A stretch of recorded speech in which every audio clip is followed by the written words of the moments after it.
Police नजर apartment police को apartment सुरक्षा चिंता अपार्टमेंट वासी लागिला नोटिस अपार्टमेंट रे आईपी इनेबल कैमेरा लगाइबा बाध्यतामूलक एने अपार्टमेंट वेलफेयर कमिटी को निर्देश दिया जायछि।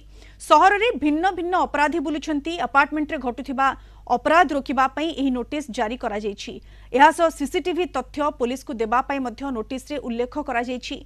एने सहरर प्रमुख अपार्टमेंट रे भली नोटिस लगाइछि कमिशनरेट पुलिस।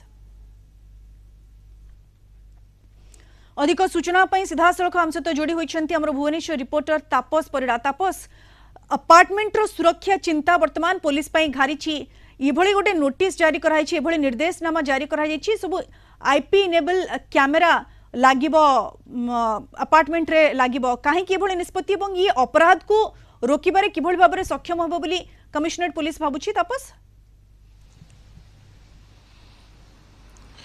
निहत भाव में एलिना आप जानते भुवनेश्वर जो अनेक समय अपार्टमेंट लुटेरा दौरात्म्य सामना को आसी था। आप देखी